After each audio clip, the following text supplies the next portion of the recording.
Hey everybody, What's up? it's time for the book club. We are the Traveling Skyrim Book Club, or is it Traveling Book Club of Skyrim? One of those two. There's a jacket here. Yeah, it's my fat ass jacket. All right. So this week we are at Castle Dour in Solitude. Outside, we figured it's such a nice night out. We'd do our book club out here. Reading by the light of the fire here. Fuck, thank you. Yeah. Let's see, where were we? 20-something. Because we did this song with a guard. 24. I went way past 24.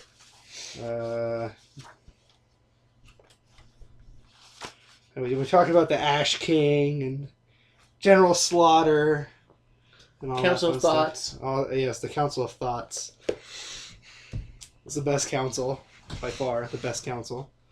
So, Oh, don't worry. I've included that in our D&D campaign. That's awesome. Which I'm writing a D&D campaign for MetaForce, so stay tuned for that. Yeah, if you're interested in D&D, that'll be fun. I don't know when that's coming out. Or, yeah, just watch for it. At some point or another.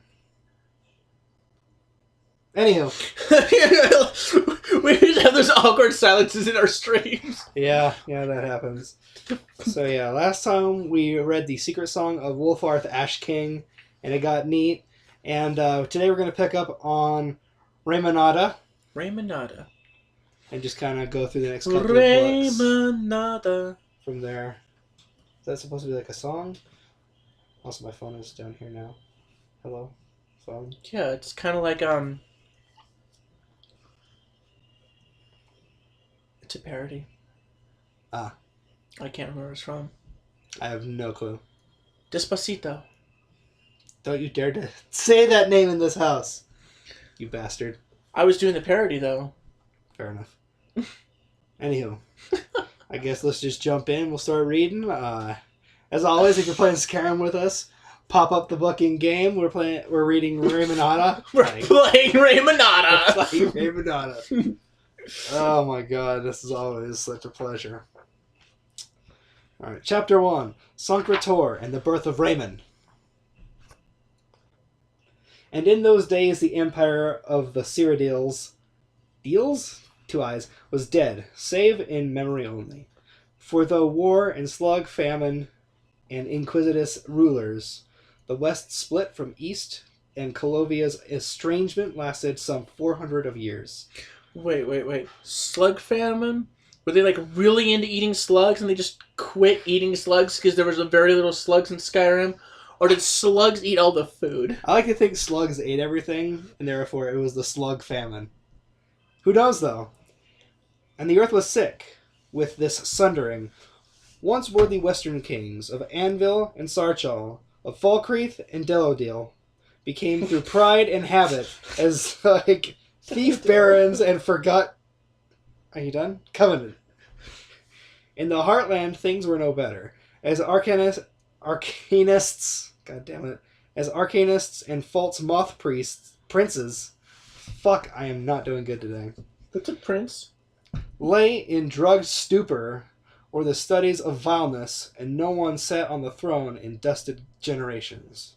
Snakes and the warnings of snakes went unheeded, and the land bled with ghosts in deepest holes into cold harbors. It is said that even the Chimel Adabal, the amulet of kings of glory, had been lost, and its people saw no reason to find it. And it was in this darkness that King Hrol set out from the lands beyond Lost Twill with a sort of questing knights, numbered 18 less 1, all of them western sons and daughters, for Hrol had seen in his visions the snakes to come and sought to heal all the borders of his forebears. And to this host appeared at last a spirit who resembled none other than Elestia, queen of the ancient times, who bore in her left hand the dragon fire of Akatosh, and in her right hand the jewels of the Covenant, and on her breast a wound that split void unto her mangled feet. Interesting. And Sing El Estia and Kaim El Adabal, Hrol and his knights wailed and set to their knees and prayed for all things to become as right. Unto them the spirit said, I am the healer of all men and the mother of dragons. But as you have run so many times from me, so shall I run until you learn my pain, from renders you and all this land dead. This is not easy to read, by the way. No, I saw those names coming up and I was like, oh fuck, I don't envy you. Well, I mean, just the way it's worded is difficult. That's fair. Like, I'm understanding everything. Oh yeah, but just trying to comprehend it in the manner that the words are arranged is kind of difficult to read out loud because it's not normal speech. We're going to be Skyrim professors by the end of this. Oh yeah. We're going to be able to teach classes at universities. Skyrim 101. I'm going to have to get some like professor spectacles. Today class, we shall be going over Raymond Cyrodiil. And the spirit fled from them, and they split among hills and forests to find her, all grieving that they had become a villainous people. Hrol and his shield thane were the only ones to find her, and the king spoke to her, saying, I love you, sweet Aless, sweet wife of Shor and of Uriel, and the sacred bull, and would render this land alive again.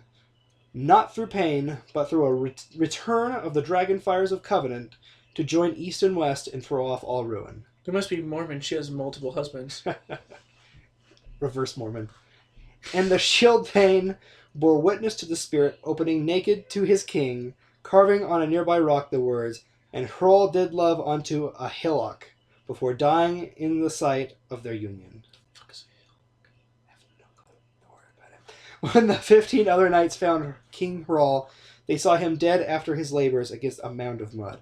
And they had parted each in their way, and some went mad, and the two that returned to their homeland beyond Twill would say nothing of Hrol, and acted ashamed for him. But after 9 months that mound of mud became as a small mountain, and there were whispers among the shepherds and bulls. A small community of believers gathered around that growing hill during the days of its first churning, and they were the first to name it the Golden Hill, Sancretor. And it was the shepherdess son Yenna who dared climb the hill when she heard his first cry. And at its peak she saw what it had yielded, an infant she named Raymond, which is Light of Man. And in the child's forehead was the Kaim El Abadal, alive with the dragon fires of yore and divine promise. And none dared obstruct Said Yenna, when she climbed the steps of the white gold tower to place babe Raymond on his throne, where he spoke as an adult, saying, I am Cyrodiil come. These are the most Argonian-esque motherfucking names. They're not that Argonian. Well, they're Cyrodiilian names. They're Cyrodiilian, but they're not imperial names. Yeah. I mean, this is a long time ago. Names change over time. That's fair. Want me to do 2? Sure. Chapter 2. The Chivalred Renaud. Blade of the Pig. I said blood. And its days in the Intergunnium. The Cham El Abdabal was lost again, amid the petty wars of gone heathen kings. East and west knew no union then, and all the lands outside them saw Cyrodiil as a nest of snakes men and snakes. And for 4 more hundreds of years did the seat of Raman stay sundered, with only the machinists of a group of loyal knights keeping all of the borders from the throwing wide. These loyal knights did not go by name then, but they were known by their eastern swords and painted eyes, and it was whispered that they were descended from the bodyguard of old Ramin.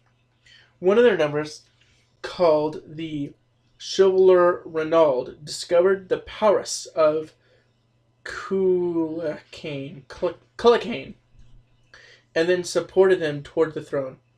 Only later would it have been revealed that Renaud did this thing to come closer to Talos and on Stormcrown. These glorious yet Emperor Tiber Septim only later still that he was under instruction by a pig. Okay. Long Glory was wife to all the knights of the Dragon Banner, who knew no other and were brothers before beyond many seas, and now were brothers under the law, named the Blade Sunder of Pale Pass. And having vampire blood, ooh, that's not good. These brother knights lived for ages through and past Raman, and then kept guard over the ward. Fuck me. The Coiled King, Versdu Shi, the Snake Captain. Vershu became Renald. Became the protector of the Northern West when the Black Dart was hooked into Sovereign Chorak. Editor's note, the rest of this ancient book has been lost. Thank God! So remember what I said when I said it's difficult to read out loud? Like, the way the words are arranged is just... it hurts the mind. I'm assuming the dev at Skyrim who wrote this would just like, fuck that, and like threw the papers off his desk and say, oh look, they got lost. Right? Oh no! They were lost to history. Oh well. Alright. So the next one is Third Era, an abbreviated timeline.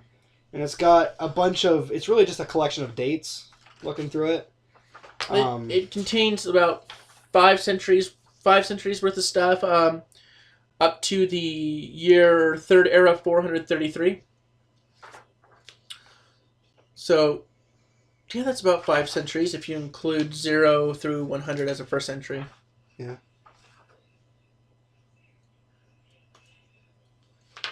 So, I mean, we could go over some points, or we could just kind of leave that up to a little bit of homework for everyone watching. That might be best, because honestly, what this is going to do, it's just going to go over what we have been doing. Yeah, it kind of covers the dates listed in the brief history of the Empire, huh? Yeah. Except for like the 5th century, when the Oblivion Crisis happens in 433, the Knights of the Nine are reformed. That's assassination of Uriel Septim the 7th. Because 433 is all of Oblivion. Yeah. Which was kind of covered in a brief history of the Empire anyway. Yeah, it's all kind of covered in there. I say we just kind of move along, since it's just a list of dates. That's more boring even than normal. I mean... history of stuff is boring, but Jesus. Yeah, no, we're reading is the history books, and there's 232 pages of history books. Just wait until we get to Lusty Argonian Maid, though. It'll make it all worth it. Well... We got that one is written like a screenplay. We have to like act that shit out.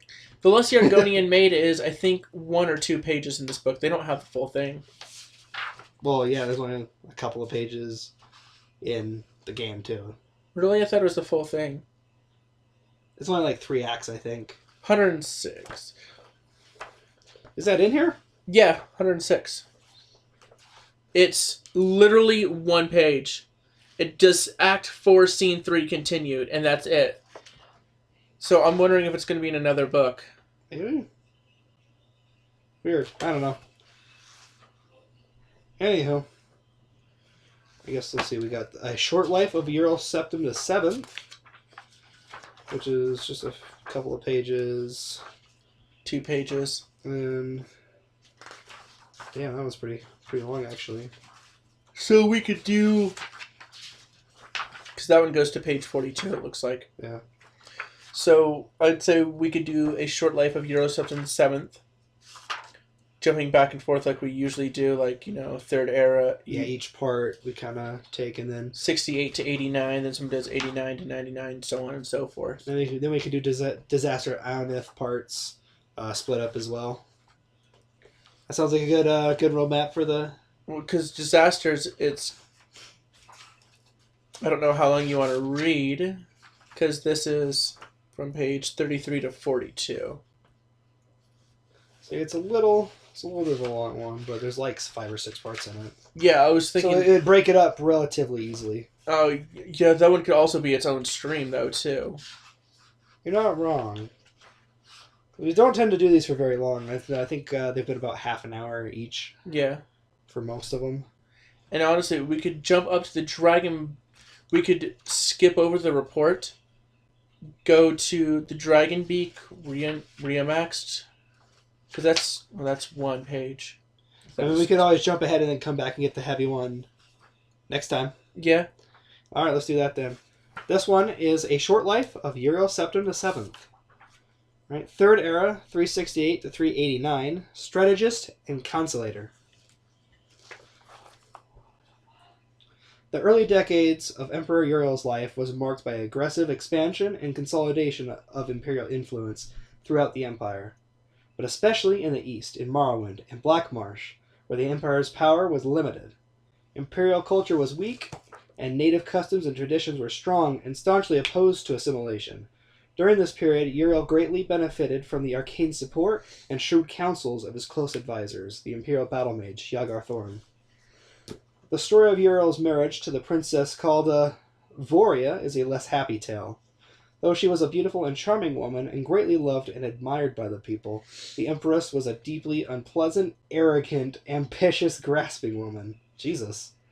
She snared Uriel Septim with her feminine wiles, but Uriel Septim thereafter soon regretted his mistake and was repelled by her. But heartily detested one another and went out of their ways to hurt one another. Their children were the victims of this unhappy marriage. While his agile mind and vaunting ambition, Uriel soon outstripped his master in the balanced skills of threat and diplomacy. Uriel's success in co-opting House Hlalu as an advanced guard of imperial culture and economic development in Morrowind is a noteworthy example. However, Uriel also grew in pride and self-assurance. Yagar Tharn fed Uriel's pride, and hiding behind a mask of an outpaced former master counselor, Tharn purchased a complete trust that led finally to Uriel's betrayal and imprisonment in Oblivion and Thar's secret absorption of the imperial throne. I like to imagine that his wife was just the biggest bitch. And he's like, no, I fucking hate you. She's like, no, I fucking hate you. And then they're like, yeah, well, we fucking hate each other. Let's have sex and have children. Right? Oh, we got a comment. What did I just join into? The Traveling Skyrim Book Club. We're reading the books of Skyrim. That's what we're doing here. All right. So for those of you who are just joining, we're doing A Short Life of Uriel Septim the Seventh. I shall be reading Third Era, year 389 to year 399, Betrayed and Imprisoned. Little is known of Uriel's experience while trapped in Oblivion. He says he remembers nothing but an endless sequence of walking and sleeping nightmares. Waking. You could walk in waking ones. Sure, I don't. He says he believed himself to be dreaming and had no notion of passage of time. Publicly, he long claimed to have no memory of the dream and nightmares of his imprisonment, but from time to time, during the interviews with the Emperor that formed the basis of this biography, he would relate details of nightmares he had and would describe them as similar to the nightmares he had when he was imprisoned in Oblivion. He seemed not so much unwilling and incapable of describing the experience, but it is clear that the experience changed him. In Third Era, year 389, he was a young man, full of pride, energy, and ambition. During the Restoration, after his rescue and return to the throne, he was old man, grave, patient, and cautious. He also became conservative and pessimistic. With the policies of his early life were marked boldly, even rash. Uriel's accounts for this change as a reaction to and revolution for the earlier teachings of Council of Yagar Tharn. However, Uriel's exile in Oblivion also clearly drained and wasted him into his body and spirit, though his mind retained the shrewd cunning and flexibility of his youth. There's a picture of his wife here.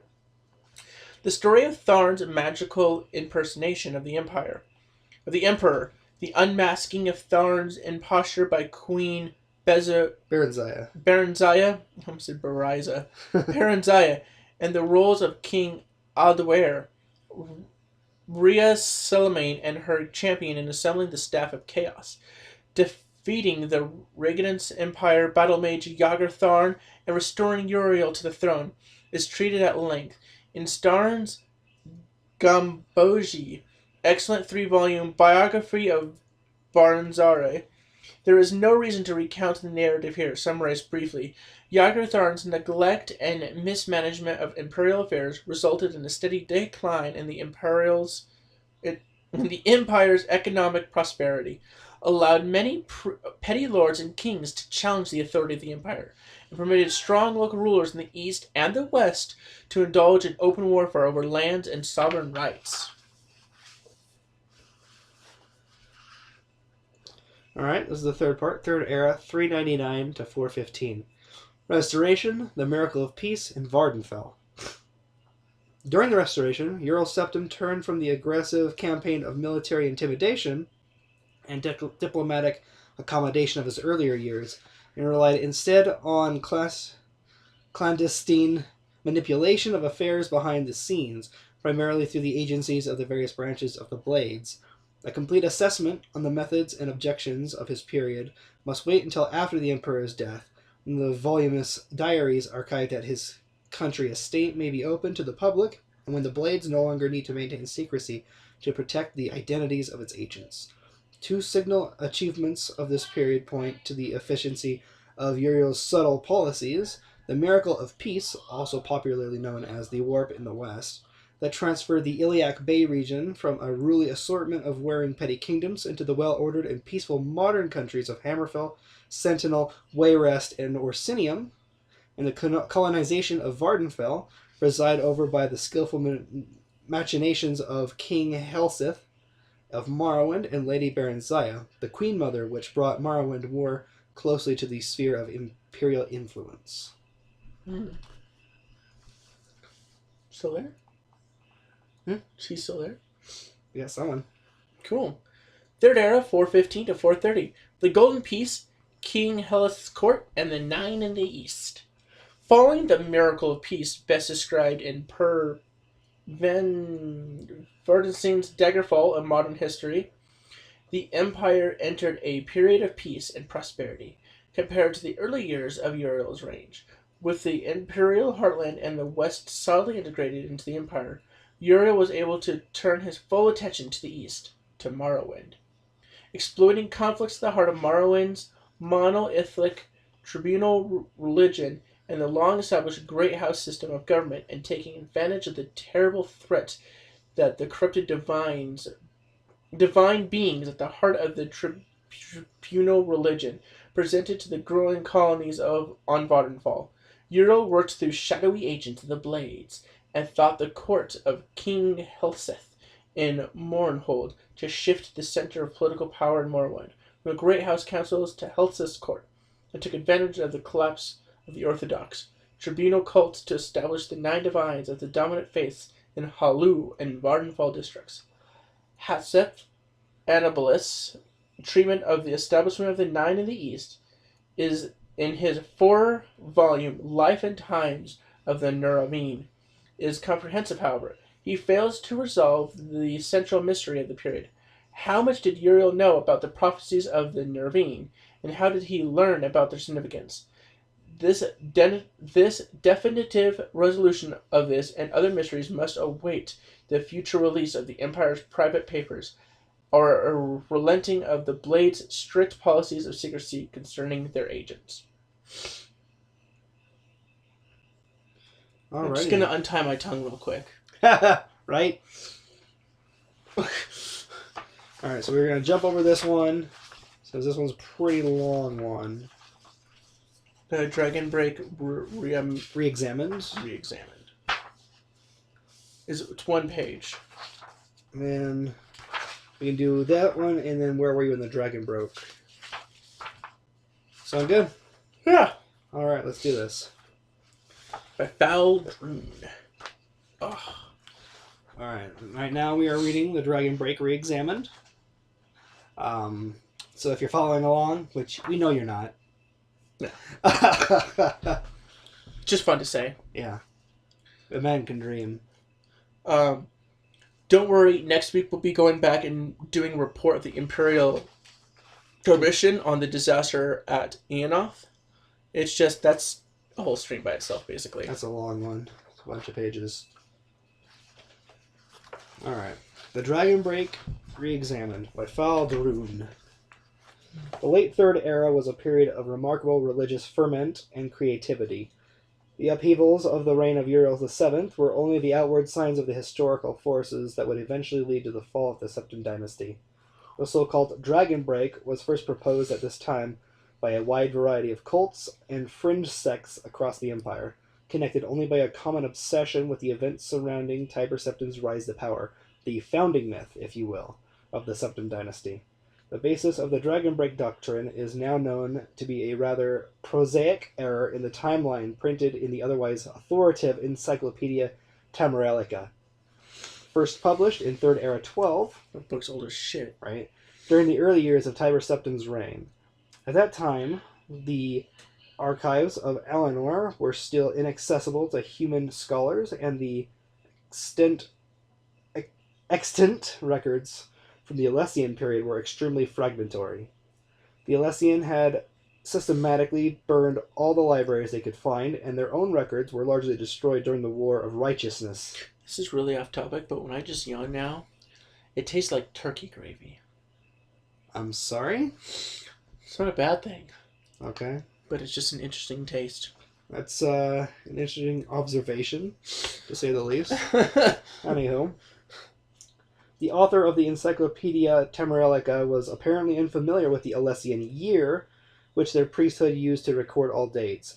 We now know this refers to the length of the long vision trances undertaken by the High Priestess, which might last anywhere from a few weeks to several months.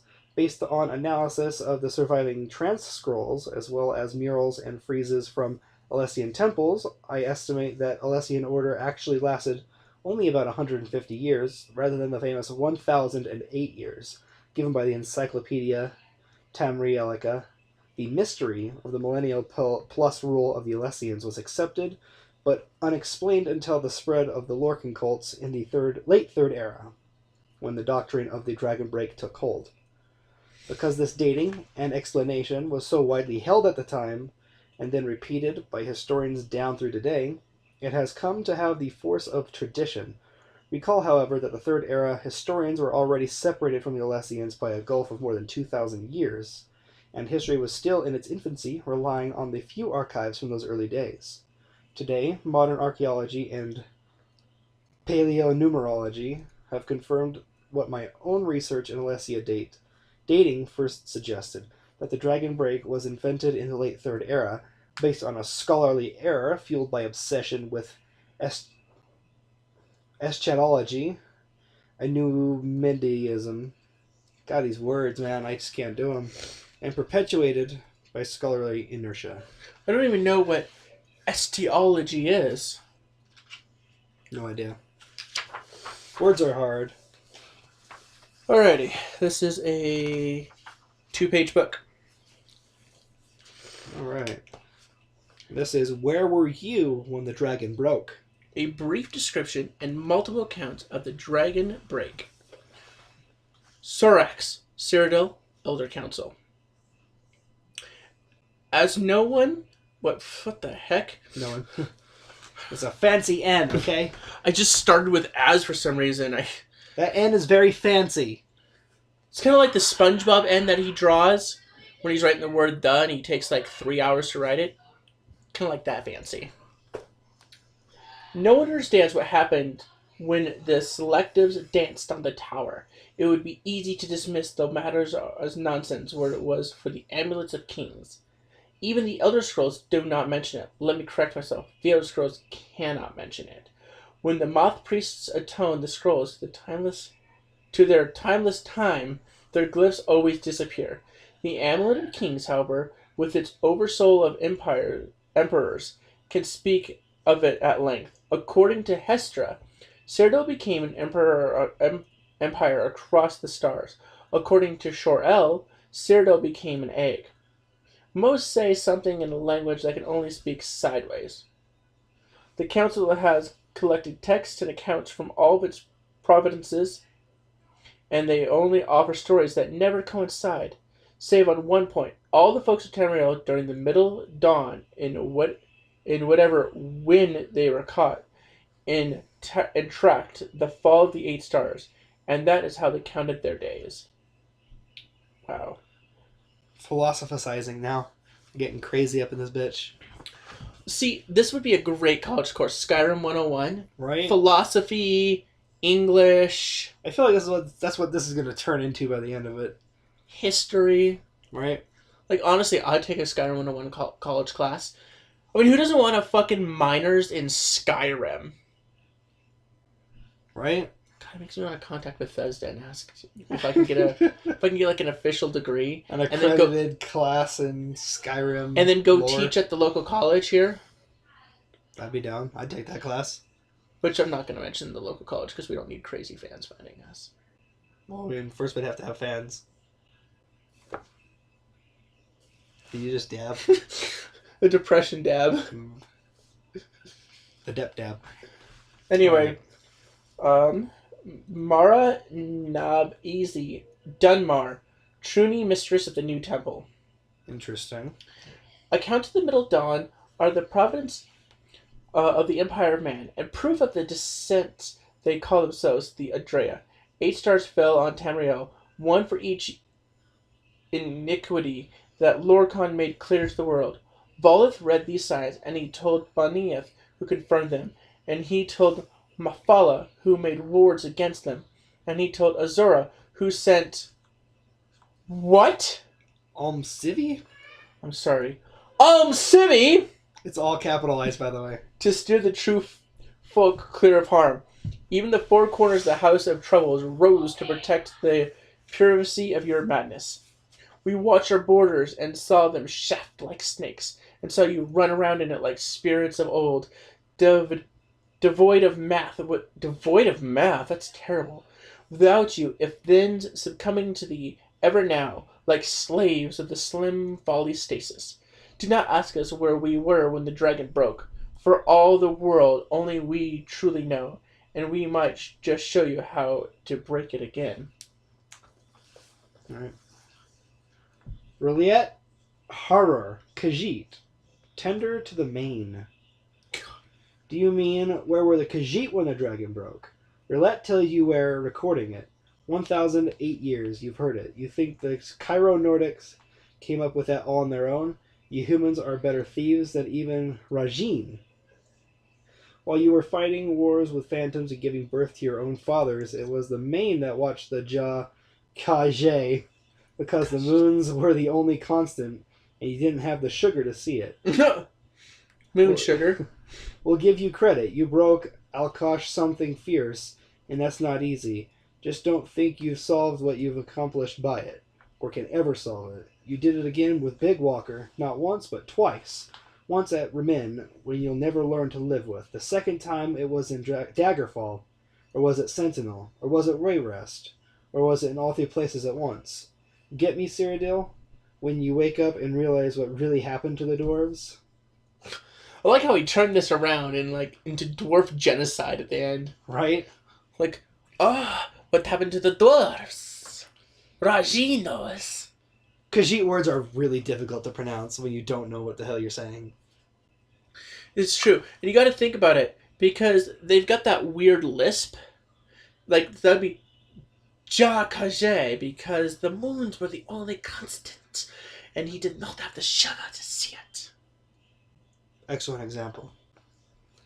You should read Khajiit parts from now on. Khajiit is, honestly, I think the Khajiit is my favorite people to hear talk. Well, they're going to be doing an Elsewhere expansion in ESO. I know. I don't have the money to pay for ESO right now. I'm going to play so much Elsewhere ESO. Actually, I think you have my copy of PS4 ESO. No, it's downstairs. No, I have a copy myself. I just don't play it because consoles are for plebes. I'm working on mine. Hey guys, check out my GoFundMe. New MetaForce computer. It's on... I think it's on our Twitter. Yeah, it's on our Twitter. Check out our Twitter page. GoFundMe. I'm trying to build myself a new computer. That way I can screen and not have to mooch off him. Anywho, let's finish up this book real quick and then go from there. The Three Thieves of Morrowind. You didn't read who it was by. Right. Manamarco, God of Worms, the Necromancers. God of Worms. Manamarco. That guy's a dick. The Three Thieves of Morrowind could tell you where they were. So could the High King of Eleanor, who was the one who broke it in the first place. There are others on this earth that could too. Ysmir, Pelinal, Arnan the Fox, or should I say Arctus, as if I should know that name. The last dwarf would talk, if they would let him. As for myself, I was here and there, and here again, like the rest of the mortals during the Dragon Break. How do you think I learned my mystery? The Murukati Selectives show us all the glories of the dawn, so that we might learn, simply, as above, so below. That provided me absolutely no information about anything. I know literally nothing about the Dragon Breaks, so you're going to sit here with me for a moment while I look it up, and we're going to do a little fucking learning together.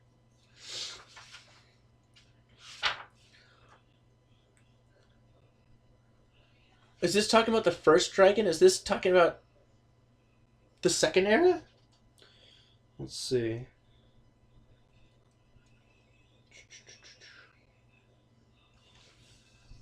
All right, so we're doing a little bit of research here because I keep talking about the Dragon Break, right? And I've heard some YouTube channels talking about it, but I'm not an expert on the subject, so I'm just kind of read what it has to say about it. A Dragon Break, sometimes referred to as an untime, is a temporal phenomenon that involves a splitting of the natural timeline, which results in branching parallel realities where the same events occur differently or not at all. So multiple universes, essentially. It's a branching timelines. So there's a timeline where one thing happens, but in a different timeline that same thing doesn't happen. This results in a return to the non-linear timeline of the Dawn era. At the end of a Dragon Break, the timeline reconnects, making all possibilities and outcomes truth, through contradictory to each other. The dragon that is mentioned is in reference towards Akatosh, the dragon god of time. Dragon breaks are utterly incomprehensible to all people they affect, save for a select few supernatural individuals, such as the Tribunal. I'm not going to attempt to read that. After being affected by a break, most people are prone to forget the event ever even occurred, dismissing it off as nonsensical, despite intense feelings of spiritual anguish they cannot account for. More recent records note entire days being lost without anyone taking notice. It is known, in some extreme cases, that even the Elder Scrolls were incapable of looking back on the events of the break. The blue star Mnemoel, Mnemoli, is often associated with untime events, and according to some sources, could be seen brightly in the daytime sky during the Middle Dawn. It is also known that every time the brass god Numidium is activated, a dragon break ensues. Despite the believed effects dragon breaks have had on history, many scholars have been known to dismiss the dragon break phenomenon as a falsehood. So the interesting enough, the time wound, the little part in Skyrim where you go back to learn the dragon run shout, is considered a dragon break. So from what I got from that, what happened is a dragon break happened, and then it came back together, and they try to get people to write down what happened, but every country experienced its own timeline. That's why, it sounds, because the first two, the Dunmore and the people of Cyrodiil didn't talk about the dwarves, where the Khajiit and the Necromancers did. Yeah. It looks like a dragon break is responsible during the Battle of Red Mountain, when they were fighting at the Red Mountain, the volcano in Vardenfell. Right. And then, all the Dwemer disappeared. That's considered a dragon break as well. Or something similar to it. Looks like there's a few of them. I'm not going to go too far into them. We've been streaming a little bit longer than we usually do. But something definitely interesting worth looking into. Maybe one of these days we'll sit down and just have a stream talk about Dragon Break specifically. because it's actually a really interesting concept. Yeah, we could do that. I can't remember what I was saying. What I wanted to say. I guess I can't remember what it's called. I assume words. You did have to do with words. So, for the people of you who have been watching us, we have been traveling Skyrim, reading from the wonderful library of Skyrim.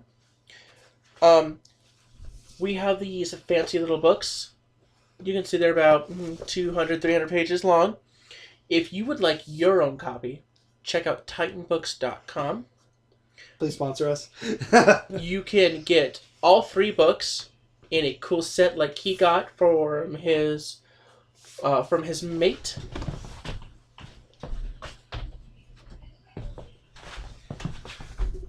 Look at that. It's a set. Go on. It's got Alduin's Wall wrapping around it all the way.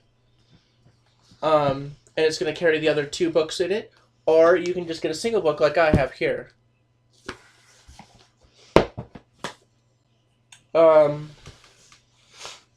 Europe, it looks like you luck out. It's £30 in Europe, about 46 Canadian dollars and 35 USA dollars. American dollars? I guess we call them American dollars. I'm pretty sure that's what they call them, yes. So yeah. If you don't want to get the whole set and you just have Skyrim, follow us along, pause our videos. Can't really pause the stream, but you can pause our videos and follow along with us. Indeed.